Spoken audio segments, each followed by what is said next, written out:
राधण भरिसां ॻोठ चांदमाड़ी में 3 सालनि खां बंदि थियल प्राइमरी स्कूल सिंध शहरी इतिहाद राधण जी कोशिश सां खुली वियो। तालका एजुकेशन अफसर तालका मेहड़ साईं कलीमुल्लाह सुमरो साईं सलीमुल्लाह सुमरो पहुची करे स्कूल में सफ़ाई कराए एक उस्ताद पहुची वियो ऐं तदरीसी अमल शुरू कयो वियो। इन मौके ते ॿारनि में सिंध हुकूमत जे तरफ़ां सिंधी तदरीसी किताब ॾिना विया। इन मौके ते सिंध शहरी इतिहाद राधण जे सदर एडवोकेट एजाज अहमद जावरी साईं ज़ाहिद आज़ाद सुमरो सिकंदर अली जावरी ॻाल्हाईंदे चयो त सभ खां पहिरीं तव्हां सलाम मां हिते असां वटि पहुचायो।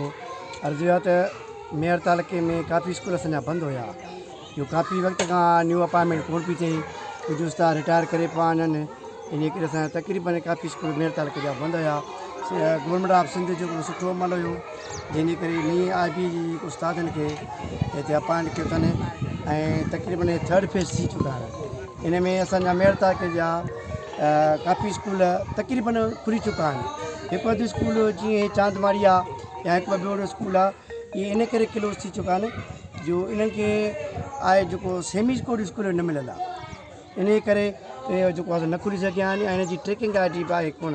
इन लाइ मथां बि असांखे हुकुम आयो आहे त जंहिं स्कूलनि जो जेको बोर्ड आहे डीएक्टिव या ट्रेकिंग ID न आहे त उनजी असांखे लिस्ट ॾियो ऐं उनजे लाइ असां लिस्ट तयारु कयूं था पिया।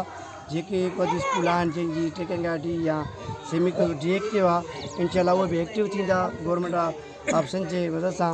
चांदमाड़ी स्कूल 3 सालनि खां बंदि थियो। महिरबानी साईं, असां लोकल सिटी राधण जा आहियूं।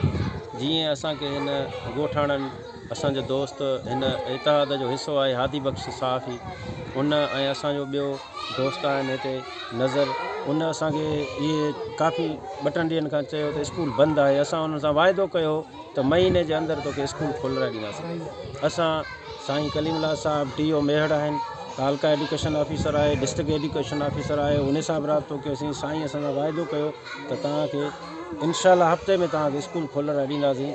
ऐं साईं पाण महसूसु करे पियो त तालीम मथां खां डायरेक्शन आहिनि त तालीम खे आम कयो, स्कूल जेके बि क्लोज़ आहिनि उनखे ओपन कयो। हाई कोर्ट जो बि हुकुम आहे, इहा साईं जन खे बि ख़बर हूंदी। असां बि कोशिशूं कयूं। साईं जन तालको आहे, 300 स्कूल आहिनि, ज़ाहिर आहे उन्हनि खे फेस करणु हिकिड़ो माण्हू ॾाढो ॾुखी मुश्किल आहे।